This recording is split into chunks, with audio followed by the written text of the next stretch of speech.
Hey everyone, MrWarrenHayes here on a Thursday. So you know what that means? It means it's time for the AEW Dynamite review right here on youtube.com/MrWarrenHayes or on your favorite podcast audio. Look, and per usual, like the video if you're watching this on YouTube. Consider subscribing as well. Subscriptions, likes, helps the podcast grow, gets my stuff out there more. I appreciate any kind of support on that level. Plus, it's the same thing on the audio, right? 5-star review on Apple Podcasts, 5-star rating on Spotify. You all know the drill by now. But, sometimes it's like, hey, don't forget, good intentions and whatnot. It's just that simple. Maybe I will reach one day, where I no longer ask for that, but maybe not also. Who knows? But yeah, listen, as we usually do here, AEW Dynamite, today is February 2nd. It is Groundhog Day. I think we're getting 6 more weeks of winter. But, if it also means that we get 6 more weeks of great Dynamites like we got last night and like we've been getting over the past month and a half, maybe with last week being a slight exception, I'm okay with it. Do we have a Groundhog's Day for or a groundhog that judges, that predicts the quality of wrestling shows? I think we should have that. If we don't, we need to petition for that. Usually, I like to start things off talking about some of the meta going around AEW. Now, I know this morning there was a Bloomberg long-form article, an interview that was more like, not necessarily an interview, like it touches on a bunch of things regarding Tony Khan, AEW, and the wrestling business in general, because the article talks about Vince McMahon and his shenanigans right now on with everything that's going on with the sale, him returning, his coup. So I've skimmed through the article.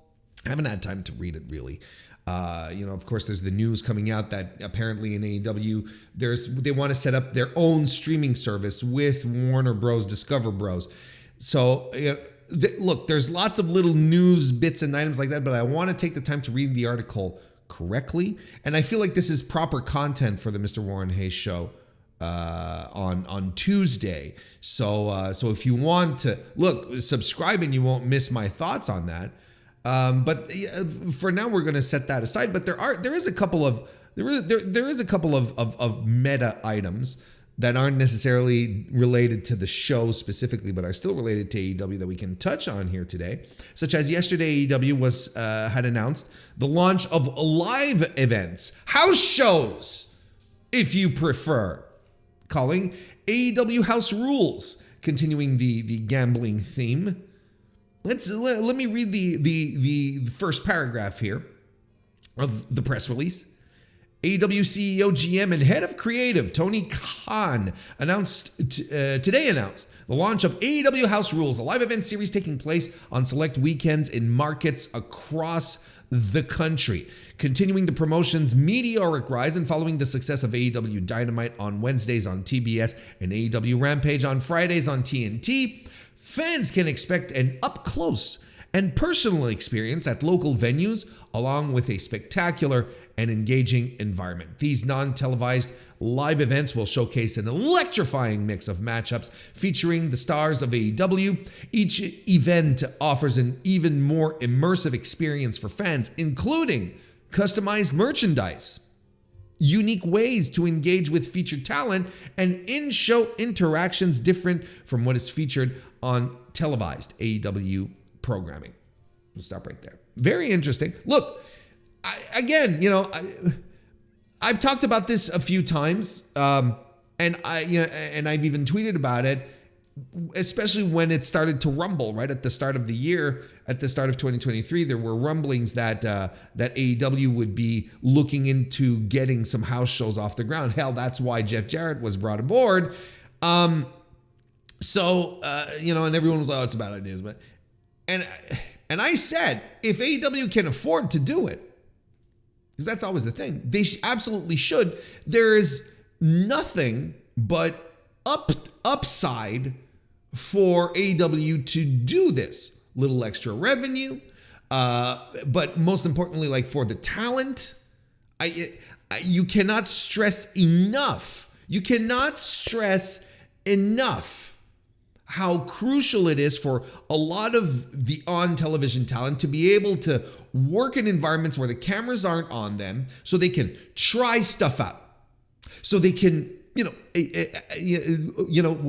keep perfecting their craft. There's nothing like working in front of a live crowd to get this done. I have had tons of people respond to me and say, Warren, they could just go out there and work the indie circuit. It's not the same if you're working for your employer. If you're working for, and if you're working with people in your locker room, because then what does that do at the same time? Then you work with other people in the locker room, your squad mates, right? Your fellow employees, people that you might have to interact with on television. So I think that it's not necessarily comparable. I get the idea of saying, send them out on the indies, let them get some reps. But if you're not going to send them out on the indies, because look, let's not forget, if you go to an indie show, you have to clear it with the boss. It becomes a headache. Then there's booking considerations. And, there's a lot of politicking that happens and a lot of, things that, oh, well, this is the contract and so on and so forth. And these are the fees, And maybe there's some AEW talent who want to get out there and do the indies, but the indies don't want to pay the fee for that person. Look,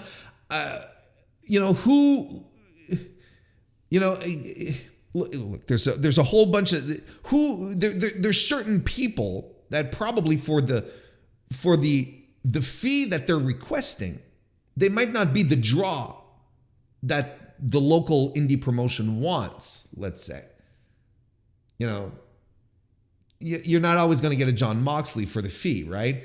You might get someone else and you're like, wow, this is a little outrageous and I don't think they're a draw, right? And that's legitimate. That's a legitimate concern from an indie perspective, from the promotion's perspective.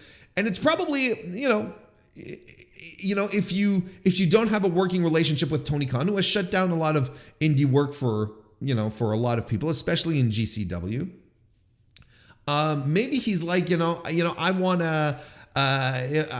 to be able to offer this so that my talent will work out the kinks, so they can try stuff out on TV. Hell, Tony can even try out some angles if he wants. There's so many things that can be done in a house show environment that makes sense after to, make its way on television, get some kinks out. It makes tons of sense. Like, there's nothing but upside. There's another upside for the fans that we're going to talk about in a second here. I like this. I wonder what this idea of custom merchandise they're talking about, right?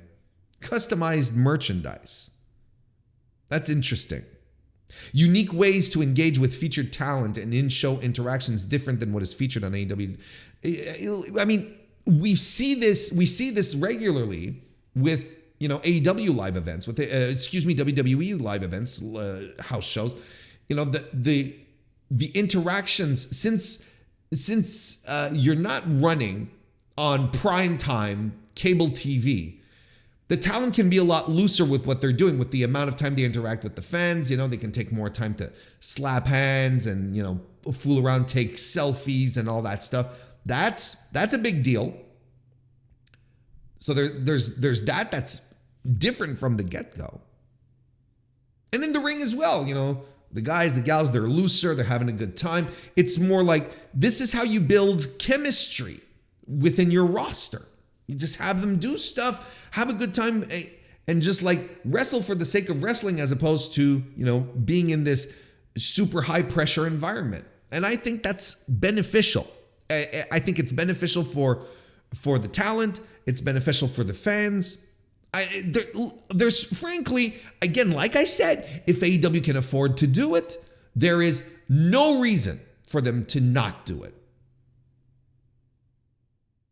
And what was one of the things that I had said? If you recall, when I was arguing this, what was one of the things that I said? Lower ticket price point for fans to come see this. They're going to go into smaller markets.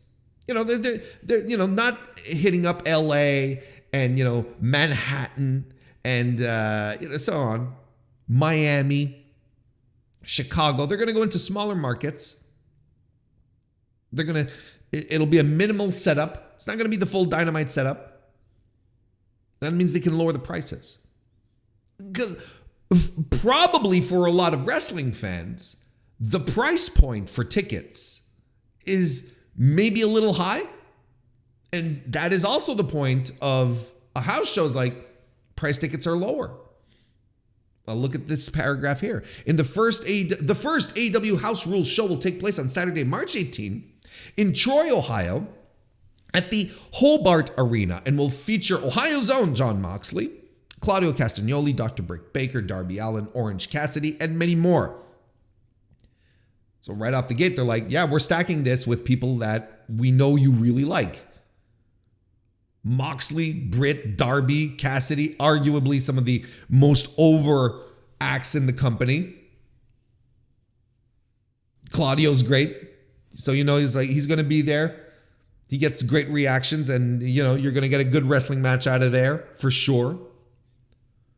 Tickets for AEW House Show Rules start at $20 plus fees and can be purchased at AEW Tix starting Friday, February 3rd. So tomorrow, as the time I'm recording this, $20. $20 will get you in. I think that's fantastic.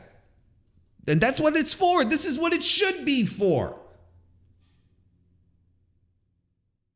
It should be something that you can, like, on a Saturday evening, you're like, well, let's take the kids. A little family outing. We'll go to an AEW show. $20 is what it costs, like, for one person to go to the movies these days with popcorn and whatnot. I think this is a very reasonable way to approach things. This makes tons of sense, and there is going to be benefits.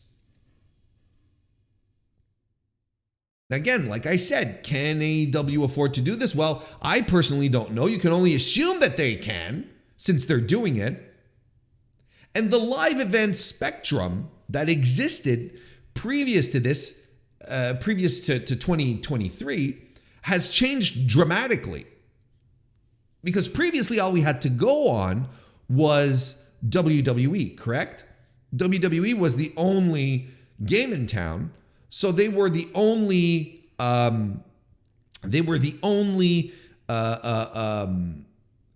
show that we could base ourselves on. And for years, from 2019 up until the end of the pandemic, house show events, live events, have been in the toilet for them. They had been a losing commodity. And even previous to that, years before that, even if live events operating income for WWE had been on the rise, the live events, the house shows, had been losing money. They've been money losers for WWE for years. Now we're out of the pandemic. Everyone seems to want to go to a live show. When I say out of the pandemic, you know what I mean. Look, the pandemic's not over, but I know you're smart enough to interpret what I mean here. Now that most of the restrictions have been lifted, or all restrictions have been lifted in North America anyway, and people are hitting the live shows, they want to get out of the house. They've been cooped indoors for 2 years. Last year that was clearly a boon for WWE. That was clearly a boon. And it's continuing so far. Like even into 2023, people are rushing to see the live shows because they haven't seen the live show in so long. So, the live event industry right now is happy, but holy smokes, it was really bad before. It was bad before the pandemic. Now it's going well. Why wouldn't AEW want to try and ride that wave? It all makes sense to me. I think it's a good environment to do it. And they're running the Hobart Arena in Troy, Ohio, a city I had never heard of. Don't blame me, I'm Canadian. It's a concert. As a concert venue, it can hold up to 5,200 people, just shy of 5,300 people. When used for hockey, the Hobart Arena has a sellout capacity of 4,500. So again, this is a smaller venue. I don't know what the setup is going to look like for wrestling, but again, this is a smaller venue. And again, this is what I said. They're not going to go out running basketball arenas here. So this is very interesting. This is very, very interesting. And I think that the more they run these shows, the more it goes on, I think we will see eventually benefits being paid off on television for the viewing audience, for the home viewers. I think it will pay off tremendously. Might take a while, but. And the other item of note within the AEW meta over the past couple of days came when Kota Ibushi was announced to be doing the GCW collective shows during WrestleMania weekend, or at least he's announced for Bloodsport and he's announced for Janela's Spring Break. So he's going to be working those matches during WrestleMania week. And that was announced, I believe, on the 31st. Shortly thereafter, we got an official announcement from New Japan saying that his contract has effectively run out and that it was not renewed. So Kota Ibushi is back to being a freelancer, which is exactly how we know Kota Ibushi. Kota Ibushi being out there doing whatever the hell he wants is much less surprising than Kota Ibushi agreeing to sign a contract with New Japan. I think that one took most people by surprise because he's such a free spirit. He's such a guy who does whatever the hell he wants. That when we turn around and we look at when we turn around and we see him signing a contract and locking himself down, something that he has refused to do for such a long time, I think everyone was a little shocked. Now, I think it's safe to say that Kota Ibushi doesn't work well in a contracted environment. I think it's safe to say. But why am I talking about this on the AEW, on AEW programming, right? Well, because of course there's a lot, the speculation immediately started, and I myself, I'm like, what could be the thing here? The speculation has already started, wondering as to whether or not Kota Ibushi might work AEW. And there's already been comments out there. There's already been reports like of the Young Bucks saying, yeah, we'd love an opportunity to work with them if it works out and so on and so forth. Ibushi has very, very deep rooted history with Kenny Omega, of course, the Young Bucks. They're all friends. So there's part of this that makes sense. So, it's an easy 1+1 situation where AEW fans are now rubbing their hands together and getting excited. I think it's entirely plausible. Ibushi's been asked and he's been out there and he says, look, yes, I want to do other things, but of course, I want to do other things, but I'm going to talk to AEW and eventually, we'll chat and we'll see what happens. But, I think it's safe money to bet Kota Ibushi showing up on a Dynamite working a pay-per-view. I think that's safe money. Because the ties are there and they're real and they're deep. And it's something that North American fans would lose their mind over, because if we're talking about a high profile, very high profile freelancers, free agents out there in the wrestling landscape, Ibushi right now is at the top. If we consider Mercedes Moné to be covered, to be signed right now to New Japan, Bushiroad, whichever way you want. If you consider her to be signed right now, Ibushi is absolutely like the top free agent in wrestling right now.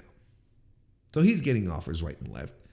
You know the Fed has reached out to him because of course they have to. The one thing that I think that expectations need to be curbed a little bit. Again, if there's anything, I'm trying to say too many things at once, but let's start off like this. If there's one thing I feel if there's one area where expectations need to be curbed, is this idea of Kota Ibushi at Forbidden Door 2. First of all, he's a free agent. So it's not even a question of Forbidden Door stuff anymore. It's just like he can wrestle wherever he wants. Why not have him at Double or Nothing instead? Just make it a little interesting kind of thing. So that, that's one thing. Because him being at Forbidden Door 2, there's no reason. He's not contracted to New Japan anymore. And, if Forbidden Door 2 continues to be an AEW New Japan co-promoted show in North America, well, New Japan doesn't want anything to do with Kota Ibushi. Ibushi was outright slandering the president of the company.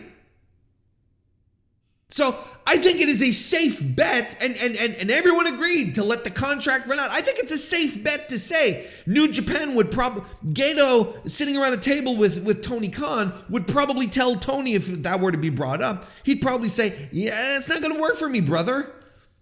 And I think that's fair. It's been well documented that, Ibushi's tirades last fall didn't quite go over well with a lot of people in Japan, including people in New Japan and some of his contemporaries, fellow wrestlers, and guys who have straight out said, I consider him to be a friend, but I can't support what he's doing right now. There's other ways to be doing it. I would assume he has if we're going to use wrestling terms here, I would assume he has a substantial amount of heat with New Japan. I would, from what we know, from what we gathered, I think it's fair to say. So this stuff about Kota Ibushi being at Forbidden Door 2, it just doesn't make sense. It doesn't correlate. You haven't been following the story if you think that that's a possibility. Kota Ibushi at Double or Nothing.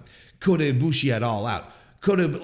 Absolutely. Kota Ibushi on a fucking random Dynamite, headlining a Rampage. Absolutely. That all makes sense. But at a Forbidden Door show, at a co-promoted New Japan, I don't think so. I think our boy Kota is persona non grata in New Japan and probably will be for a while. But here is my caveat. Here's the asterisk. If there is anything that 2022 has reminded me in regards to professional wrestling, is that anything can happen. And the world of pro wrestling is weird and wild, and absolutely anything can happen. Because we all thought that Cody Rhodes leaving AEW last year would be the biggest story of the year, and Jesus. And in any other normal year, it would be. But it was doubled down on so many times. Anyway, keep an eye on the Kota Ibushi stuff. At the very least, he will be in North America to wrestle for GCW in a little over a month's time. But absolutely, it is an absolutely logical thing to expect Kota Ibushi in AEW at some point. Absolutely. Forbidden Door, that's something I can't get behind. All right, let's get into the proper talk now for AEW Dynamite for the show last night. Dayton, Ohio at the Nutter Center. Yeah, everyone makes those jokes, right? This guy. Anyway, for February 1st at the Nutter Center. According to WrestleTix, this was very close to being a sellout as of yesterday. 782 tickets remained. out of a 4,838 setup for the show. Not a bad gate. And it started off. And it's awesome because people were like, how is this not your main event? Oh, brother. Oh, Nelly. Oh, boy. I'll tell you why this wasn't the main event. But it started off hot, just like a Dynamite should. Jon Moxley defeating Hangman Adam Page. And again, I saw people, Page should have won. There's an actual history of winning in your hometown when you're in AEW. Why would we have done anything different here? Plus, there's this, look, Mox comes out, he's joined by Wheeler Yuta and his father, Jon Moxley's father, which is interesting because if you've read Jon's autobiography, you'll know that he doesn't necessarily have the best relationship with his dad, but maybe there's some fence mending. I don't know. I thought that was pretty cool. Just so happens his father is Jigsaw from the Saw movie franchise. I don't know if y'all noticed that. And Mox lays into Page before the bell. And there's a big brawl that occurs before the match officially starts. They fight into the audience. Mox even figure fours Page on the floor, works the leg. He even wants to try to Pillmanize the leg, but the ref prevents him. Adam Page suplexes him on the floor onto a chair. Finally, they get into the ring and the match kicks off. Mox is already split open. He locks in a leg lock onto Adam Page. Follow a slam by Adam Page as well. They try to pile drive each other on the apron over and over until Hangman Page fireman carries Mox and launches him into a post.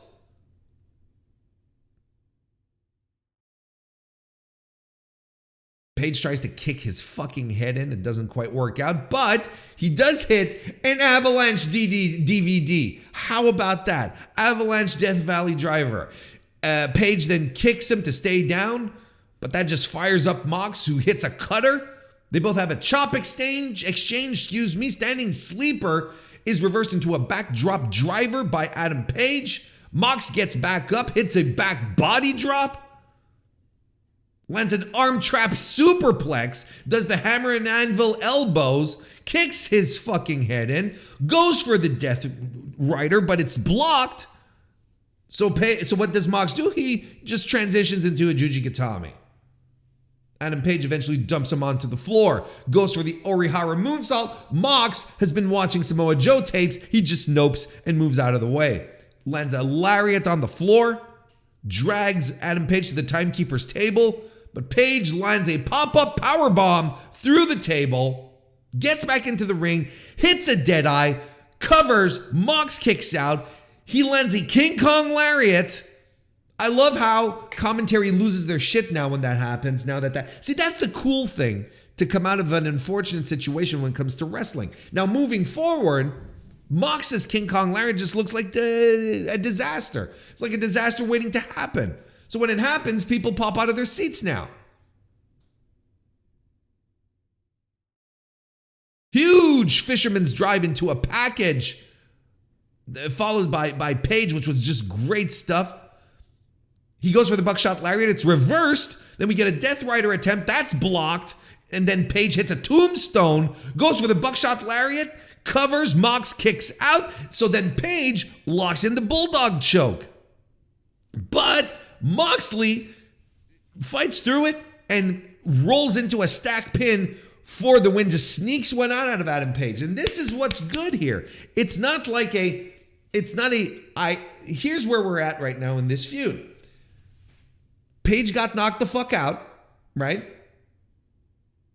Adam Page comes back, beats the piss out of Moxley, knocks him out. Storyline this time. Mox is gone for 2 weeks. He comes back and he sneaks in a win. So it doesn't even come off as we've done everything we could here. No. He snuck a win. And then after the match, the BCC is there. Claudio, Yuta, they're there to hold Moxley back because he still wants to go. Page is in the ring and he wants to go. He's doing push-ups. It's like, I'm ready to, let's fucking go. I can still go. We are not done with this feud. And I think this is great because everything about these matches have been great. Everything that these two guys have been doing since Page returned from his injury, everything they've been doing has been spot on perfect. Even down to the pre-match, the vignette, the road to vignette that they shot with Mox saying, you know what, I hate losing. That's what pisses me off in the world, most in the world. Let's go. And they're both leaning into it. And they both come across as tough guys. Like, this is a good wrestling feud. And here's the thing. I think they're going to run this again. And I think they're going to run this at Revolution under a stip and probably a last man standing type of situation. Because this has been the story of their entire feud. It's like, you knock me down, I get back up. I don't want to lose. Who's the better guy? They want to beat each other till one guy can't stand up anymore. That's their thing. Page might be a little conflicted about it. Mox has no problems with it. Mox is like, this is my job. That's your job to get beat up, Adam Page. I think they're going to run this at Revolution again. And I'm here for it. This is an excellent pro wrestling feud. I have no issues with them running it again. Because you know what that means? That means they have another one in the chamber that they can grow on. This was excellent. This was a fantastic opener. Just another great, dynamic, energetic, fired up match to start the show. This is AEW telling you, hey, you got to be on your toes here because when we ring the bell, and even before the bell was rung, when we start our show, if you're not here for some actions, I don't know what you're doing, but you're here to, we're going to deliver. This was great. Again, great. And I don't know if anyone has talked about this or noticed this really, but one of the criticisms, and I sort of haphazardly had noted this for a couple of weeks, and I didn't talk about it, but we're going to talk about it here. You know, and I think a very justified criticism of AEW's production was like, we would cycle in and out of segments very, very quickly. A match would end and then we'd go to something else, and we'd never let like the end of a match breathe. We never had the time to let things stand and allow the audience at home and in the arena to just let the event sink in, let the guys pose, AEW has been doing a much better job at that. Instead of doing like Crash TV, we got to cram as much shit into here as possible. And we're just letting things breathe a little bit. And I feel like every match tonight benefited from this. Jamie Hayter is backstage. She's being interviewed by Renee Paquette with the Bunny, who is accompanied by Butcher and Blade. Bunny wants an eliminator match on next week on Dynamite. Jamie says, sure. Then there's a screen there, and on the screen we see footage of Saraya and Toni Storm beating the piss out of Britt Baker. So, of course, Jamie is like, I'm going to go see if she's okay. We end that segment there. Let's talk about, there's another segment that happens later on in the evening. Well, let's combine it to here because there's a thread line here. Because later on in the evening, we see Brett. She's being checked out by medical personnel, being asked if everything's okay. Ruby Soho arrives and she asks, are you good? Britt says, it's your girls that attacked me. And I think it's kind of weird that you show up now. It's kind of strange. And Ruby says, yo, I didn't have anything to do with that. So we are indeed going towards a where do Ruby's allegiances lie? Is she with the international talent? Because we can't say WWE, or is she with the homegrown talent, which is or we should call them the originals is really what we should call them. Because it really rubs a lot of people the wrong way calling themselves homegrown. But here's the thing.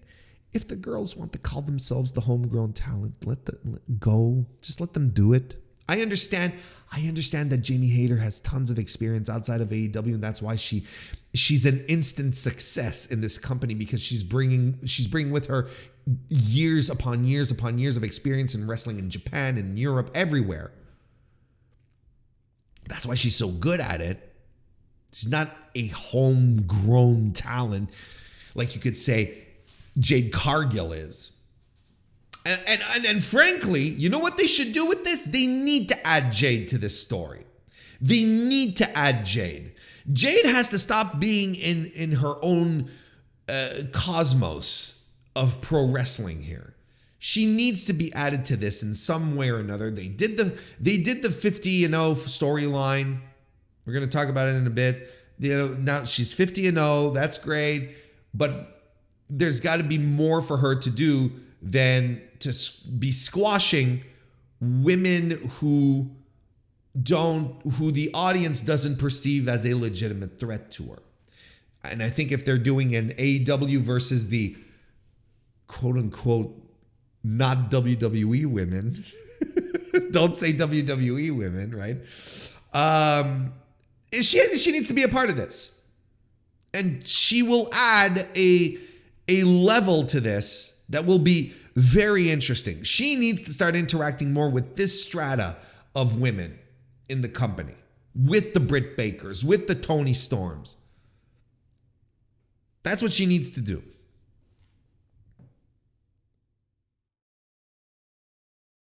The Acclaimed defeat Truth Magnum and Turbo Floyd. This is a squash. Not much to say here. After the match, though, the Gun Club arrive. They start talking shit. Acclaim talks shit back. Billy Gunn says he's got enough, and he says, "I don't give a shit. Fight each other. I don't care anymore." There's a lot of shit being thrown around, and then Billy Gunn not having any shit. As he's walking up the ramp, Austin Gunn accuses him of turning his back on his sons again, like he did in the past, tells him to drown his sorrows in the bottom of a pill bottle, and that fires him up. So he returns, he being Billy Gunn, returns in a huff, and he says they're getting a tag title shot next week. I'm telling you, I'm not into this. I'm not into this at all. And I have an issue with using real life addictions in storylines and whatnot, because for multiple reasons. And I think the most important one is being that pro wrestling has such a terrible history of addiction that has led to careers and lives being destroyed. I find it arrogant to a degree that we're cool with it being run in storylines. There's always exceptions. There will always be moments where I'm like, okay, this, I can see how this works, right? But, there's the implications of the amount of the decades of pill abuse, alcohol abuse, drug abuse in pro wrestling has led to multiple wrestlers being taken from us way too early, whether just losing their lives or having their careers shortened for reasons that weren't being cared for, medically speaking. And here I think it's as opposed to other occasions where I feel like in the context it works. Here I find it's a little cheap. I think they went for some cheap seriousness to be brought to this in an angle so far, which has been nothing but goofy. So the tonal shift here it feels weird to me. It comes off as strange. And a couple of weeks ago, they were they had the Guns dropping their pants on a Rampage. Last week they were doing a therapy session where it's the, where the therapist was going, and now suddenly we get, oh, but you turned on your back on us when we were kids. This is a weird tonal shift, and I'm not into it. I am absolutely not into it. And I told you guys, I've been saying this for a couple of weeks. I think that ultimately this can harm the Acclaimed more than anything else. Because this isn't great. This isn't fun. And it's not playing off of their strengths. I think this ultimately could have damaging effects on the Acclaimed because this so far has not been good. It has not been good. Maybe this angle last night was a little less sports entertaining than what's happened in the past, and which, y'all know I have issues with, but here, nah. It's officially not working.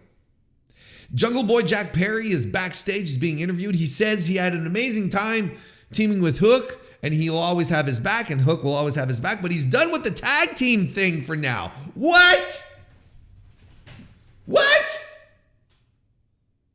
What are you talking about?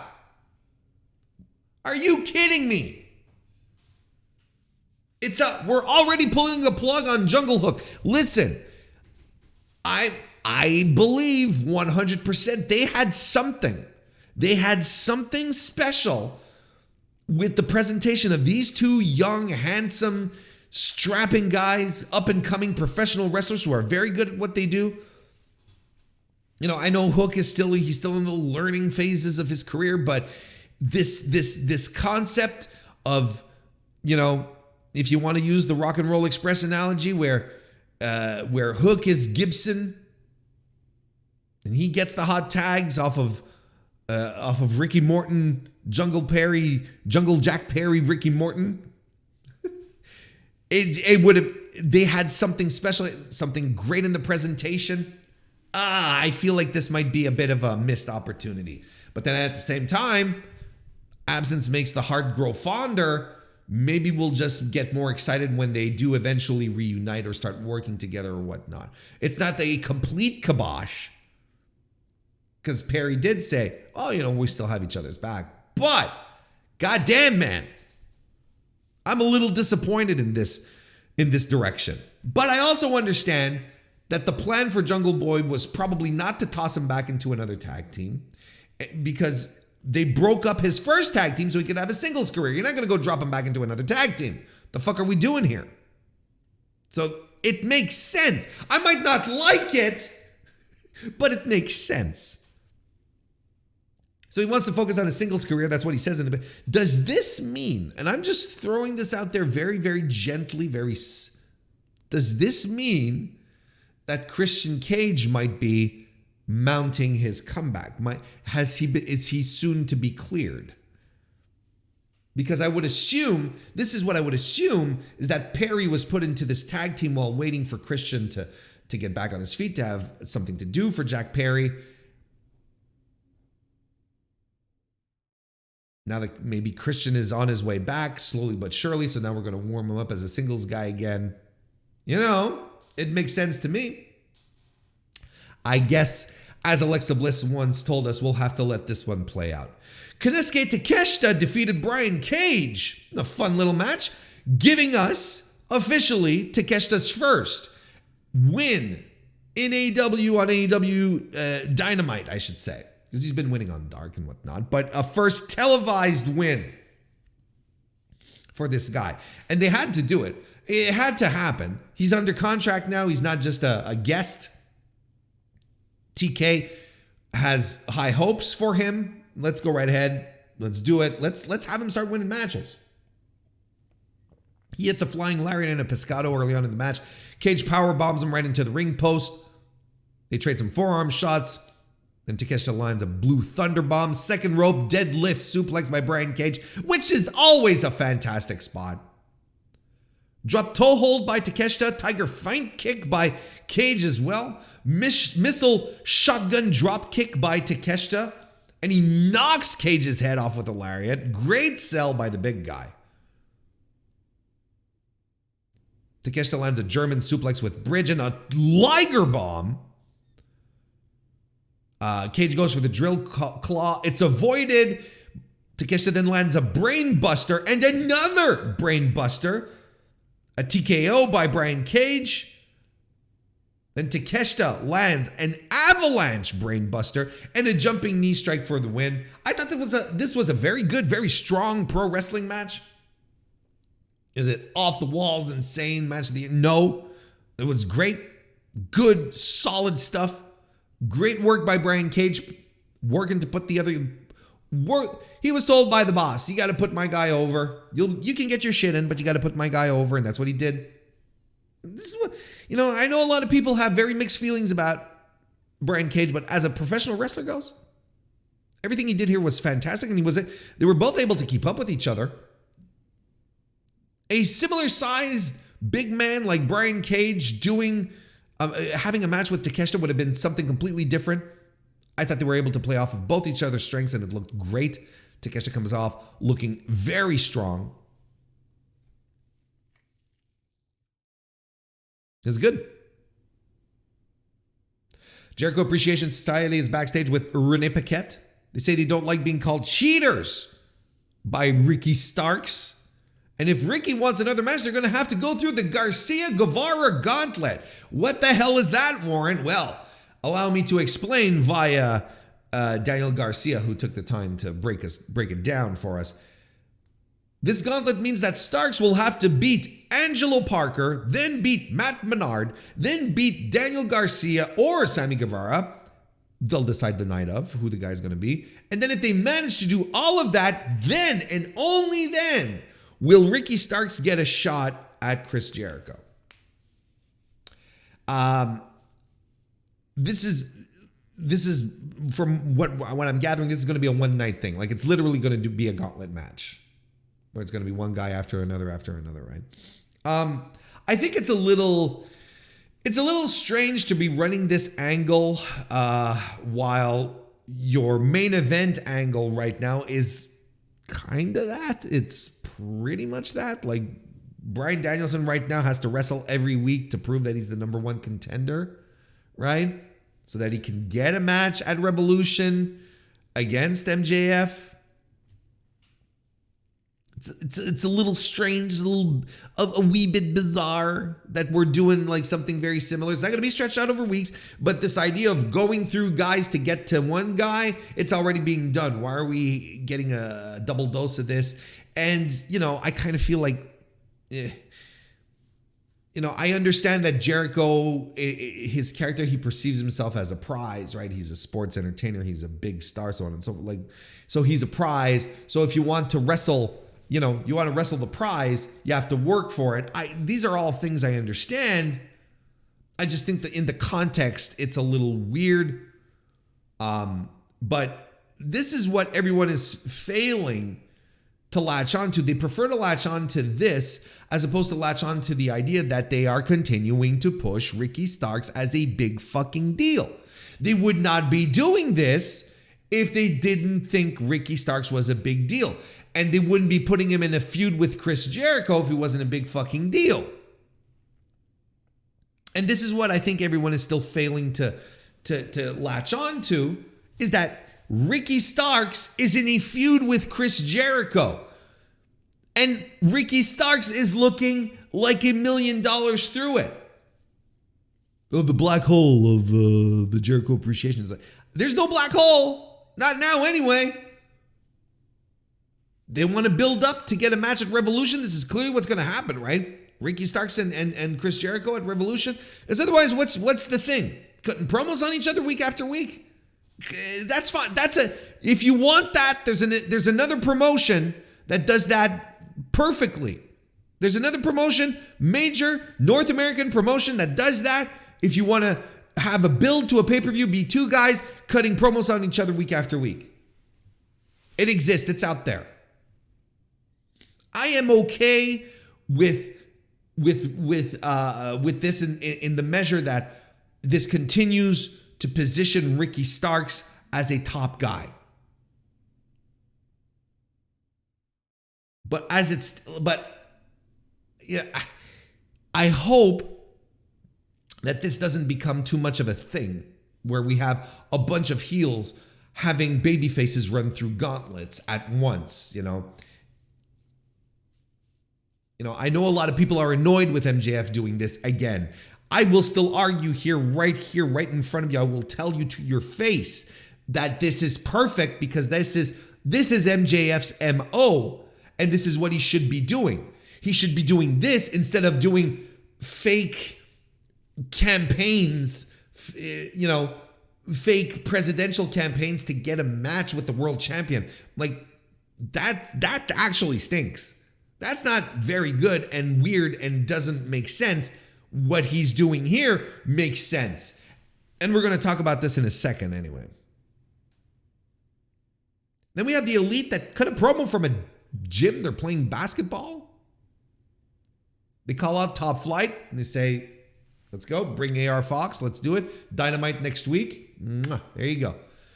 You got yourselves another extraordinary match set up next week on Dynamite. And then the Firm arrives. Stokely Hathaway sets up a match against them and Ethan Page, Matt Hardy, and Isaiah Cassidy for Rampage. So again, they're doubling down on putting the big stars on Rampage.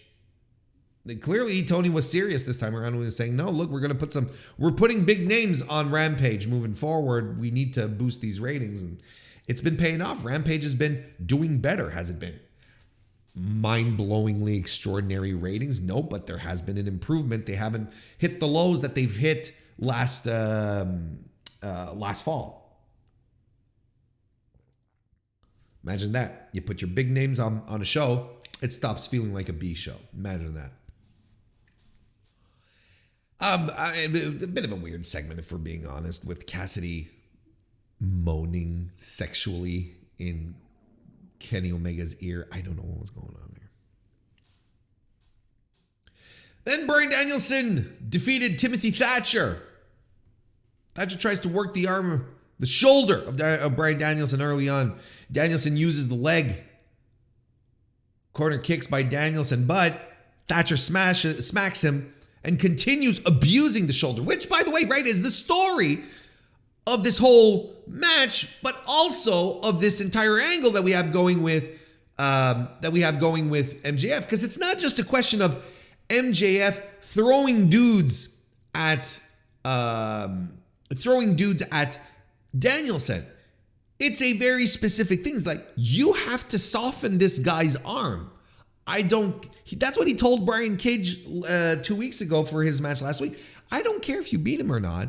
I want you to work his shoulder. Why did he being MJF, bring in Timothy Thatcher this week? For that exact reason. Because Thatcher is a guy who is renowned for limb work, joint manip. Commentary put this over wonderfully. So if anyone was wondering why this guy, they just have to listen to commentary, right? Put up the volume. JR's not on, so it's the booth is wonderful.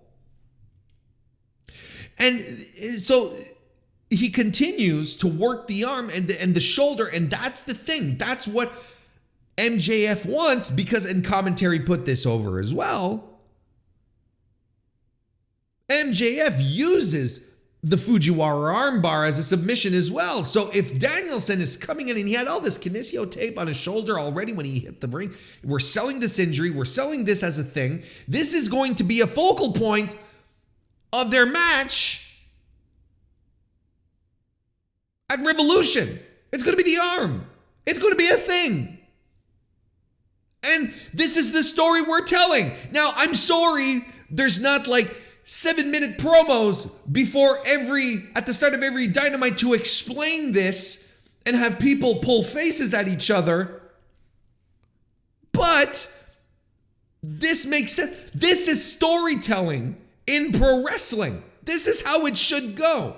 You're like, they're doing this. This is like, the strategy is clear. The story is clear. I don't know what to tell you. I don't need to have millions of minutes of promo time shoved down my throat to explain this to me. I get it. I understand. Storytelling for grown-ups.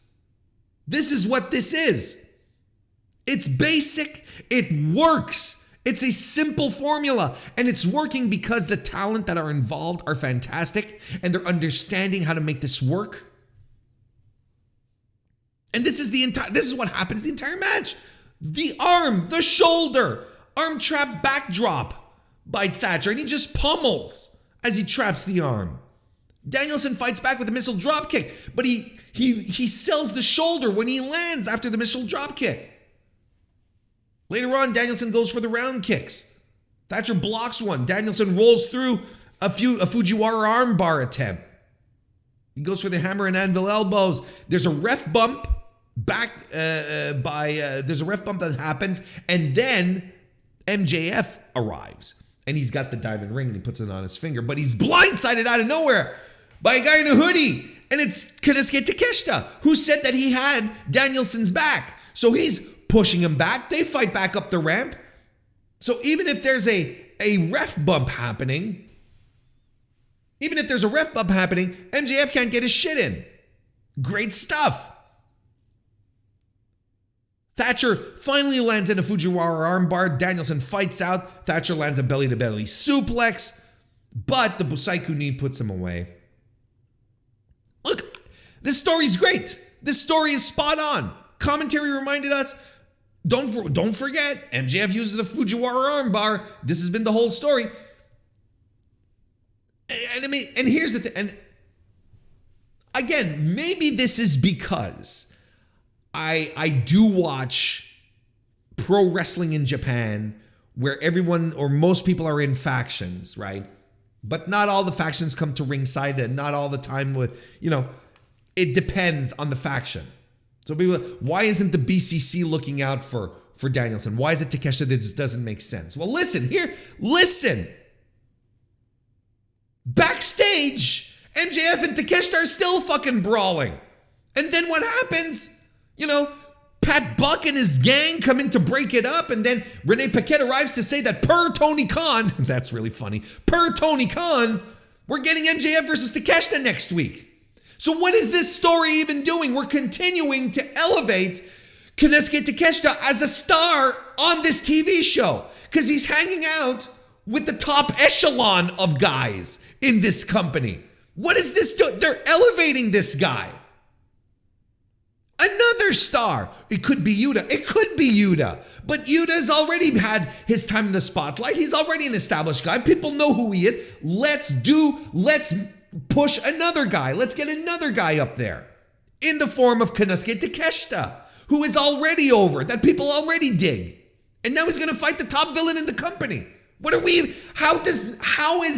How do people then just go and stick to, well, I don't like this because it should be the BCC. And then these are going to be the same people who are going to turn around and say, well, there's no stars. They don't build stars. They just hang around, WWE guys. And this is exactly what we're doing here. Jesus Christ.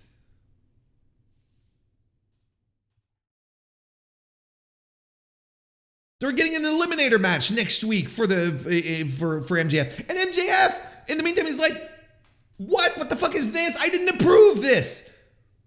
And he's continuing his shtick, being the attraction. I only wrestle when I want to, so on and so forth. And Tony Khan's like, no, man, we're doing this next week because I smell money, right? He's being a promoter. Tony Khan is being a promoter. He's not this, this isn't an action from some beneficial, from some, this higher power that looks out for all his interests. He's like, no, MJF, Takeshita, you guys are fighting. Let's do it. That's fine. This is pro wrestling. Let's fucking go. We get a video package for Swerve Strickland versus Brian Pillman Jr. It's going to happen on Rampage this week. Swerve also talks, though, more importantly, about how Dusty Rhodes has gotten under his skin. Dustin, excuse me. I mean, if you get you get Dusty Rhodes under your skin, that's a little weird, not to lie. And we also find out that Brendan Goatsman's name, the mystery tattoo guy, the former baseball player, Brendan Goatsman, his name is Trench. Trench. Okay.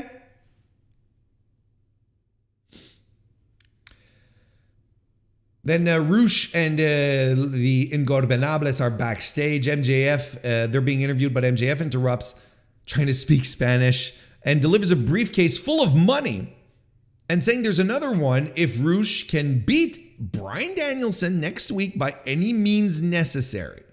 Again, this is an efficient, compelling story that is going to play out wonderfully at Revolution. I don't know what anyone has an issue here with. So they accept the money. Roosh doesn't seem impressed, but he accepts the offer. And you see, no one likes MJF. See, Roosh is like, you're bringing me money, but I still think you're a punk. You know, like no one really likes MJF because he's a son of a bitch, and that's cool. The heels don't necessarily want to work together. They're all like, eh. Get the AEW TBS title match. Jade Cargill defeated Red Velvet. She's 50-0. Red Velvet goes after her right before the bell, which is always something I like when there's emotional stakes. Hits a wrecking ball, drop kick. Red Velvet goes for a Cazadora, but Jade Cargill blocks it and just overhead slams her. Just great stuff. Red Velvet flies off the apron when they're on the floor. Cargill catches her. Cargill then gorilla presses her, walks casually up the stairs, up onto the ring apron, and then just dumps Velvet in the ring. Great, great visual. Single leg drop kick and a lung blower by Velvet. Cargill hits the bitch-sickle kick. Kiera Hogan runs in to take out Lila Gray. That distracts the ref. That allows Red Velvet to hit a move and get the visual 3 count on Jade Cargill, which I don't think we had seen before. I think this is the first time we actually see someone get in a 3 on her, right? But by the time the ref comes back, it's too late. She kicks out, she being Cargill, and she powers out of an armbar. Woman handles, literally. She's just like Red Velvet, and she's just like doing whatever the hell she wants with her to get her back into a Jaden and lands. Jade is unquestionably an attraction. This is what she does. And every time her strength is put on display, it is cash money. Every time you see this woman do these fantastic feats of strength, like pressing someone and walking up the steps to dump her in the ring and just like tossing her around to get her into her move without dropping it. I get it. Like, Red Velvet is not, she weighs like 90 pounds. I'm exaggerating, but you know what I mean? Like, she's very, very light. Jade could probably press 9 of me, so it's like, it's not that big, I'm sure she's okay. She's okay. It doesn't require all that much effort, but the visual of it is still outstanding. And this is still Jade's big advantage, doing these types of moves. Didn't see nothing new from Cargill here, but we didn't need to. That wasn't the point. It's fine. And then this leads into the AEW TNT title no holds barred match, where Samoa Joe has once again become the undisputed king of television by defeating Darby Allin in a fucking wild, absolutely wild, no holds barred match, no DQ match. And in a result that I was not expecting at all. Darby Allin comes to the ring with a hoodie with tax, and I would probably tell you all, I think I'm going to say this safely, the tax hoodie was probably the least interesting thing of this match.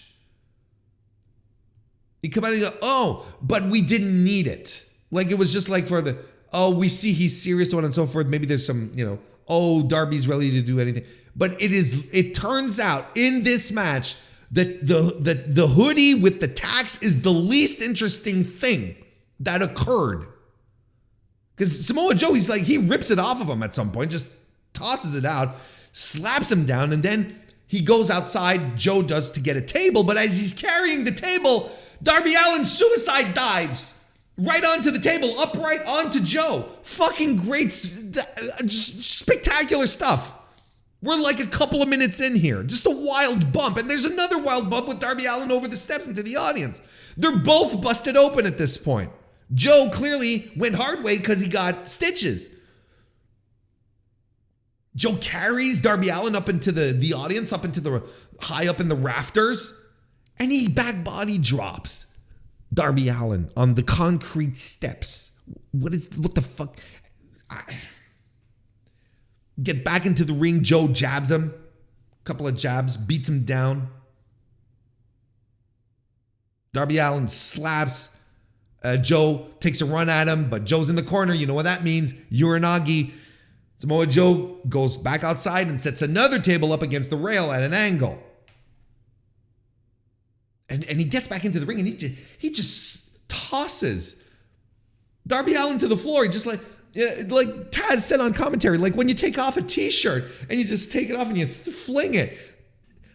This was a mauling is what this was. Like they sat down before the match. They said, what are we going to do? And Darby's like, man, do whatever you want. Just throw me around. And you sure? Yeah. This was outstanding.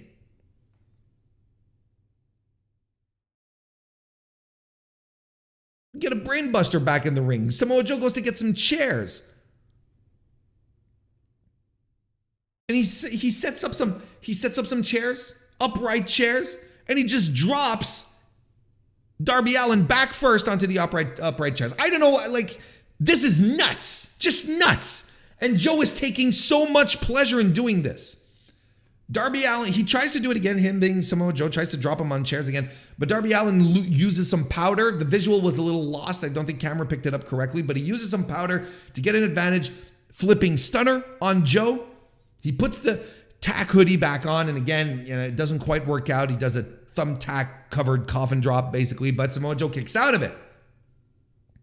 So you could argue, oh, well, he didn't have, the full tacks on, he wasn't wearing the hoodie properly. Anyway, bit of a wardrobe malfunction here.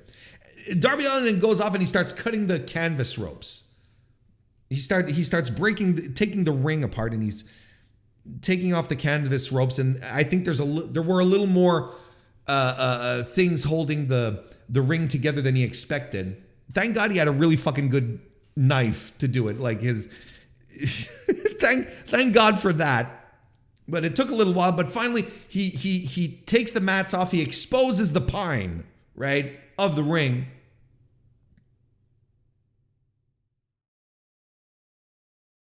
Samoa Joe's on the floor. Darby Allin goes for a dive, and of course, what does Samoa Joe do? He nopes it, and Darby Allin goes through that table he set up. Powerbomb on the tag jacket by Samoa Joe. Darby Allin fights back with some chair shots, but it all comes to a viciously crashing end with an avalanche muscle buster. Samoa Joe on the pine. Samoa Joe wins the title in a batshit insane match. What a fucking great match.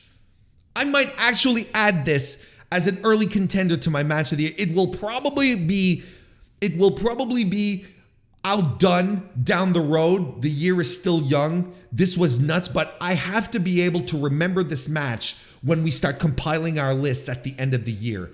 This was nuts. And I could watch these guys wrestle each other every fucking week. This series of 3 that they put on together, every match has been great, has been fun to great. What a great little series of matches that they went through. Just excellent stuff. We're not done after the match. Wardlow is here. He shows up, runs in after Joe. Joe takes a powder, hits the bricks. But then there's security that comes in. Wardlow starts geeking them out, punches them. And the show ends with Wardlow grabbing one of the dudes and powerbombing him outside of the ring onto the other dudes. As commentary is saying, powerbomb to the floor. And it goes to black just on all this chaos. It ends in the most perfect Nitro way, where you have commentary going, this is the end. We'll see you next week. Oh my God, he just powerbombed him to the floor. Fade to black. on the chaos. Like everything, there's still shit going on. I would have loved Tony Schiavone to say, we'll keep the cameras rolling, folks.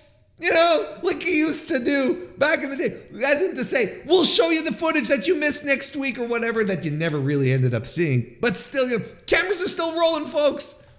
I wish they'd do that just once in these Nitro finishes.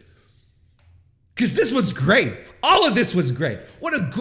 You end the show with chaos, with Wardlow getting a big return. You know, this Wardlow fella that everyone has been telling me, oh no, no one likes him anymore, he's not over anymore, comes out to a monster reaction from the crowd. What are you talking about? Has he been cooled off? Yes. But is he any less over with the audience? I heard a reaction. I heard a big pop for the guy. People still love Wardlow. We're getting Wardlow and Joe again. All right, I'm for it. No triple threats, no nonsense, no extra bodies in this. Let's just go Samoa Joe Wardlow. Let's do a one-on-one thing. Let them go 10 minutes tops. Just let them beat the shit out of each other for 10 minutes. It doesn't even need to be a 20-minute thing. It doesn't even need to be a 15-minute thing. I think you get maximum advantage out of these two tough guys, these two big dudes just wailing on each other athletically for 10 minutes in a sprint, then trying to drag this out. That's what I want out of Wardlow, Samoa Joe. That's what I want. No triple threats, no fatal four ways. That's just 10 minutes tops. These two guys, roll it. Again, another great Dynamite. Maybe a little bit of a lull last week. I thought last week, the energy wasn't there. This week, it was all out. Everything was hanging out. I love this show. I love this wrestling show. We had 6 wrestling matches on this show. One, which we can argue was a squash. That's fine. Let's say 5 full wrestling matches on this show, on a 2-hour thing. And they were all entertaining. Some of them were actually great. Opened up with a fantastic match and ended up finishing the show with an even better one. If you can believe it. Outstanding stuff. That's how we're going to wrap up this week's Dynamite review. If you haven't already, consider liking the video. Subscription to the Mr. Warren Hayes Show channel on YouTube is also super great. Just as is, any love that you can show on your favorite podcast app. 5-star reviews, 5-star ratings, whatever you can do. That stuff helps out a great deal. I will be back on Tuesday for the Mr. Warren Hayes Show proper. Otherwise, I will be back right here next Thursday for another AEW Dynamite review. In the meantime, I hope you have a great rest of your week. Thank you for listening, most importantly, and I will see you next time.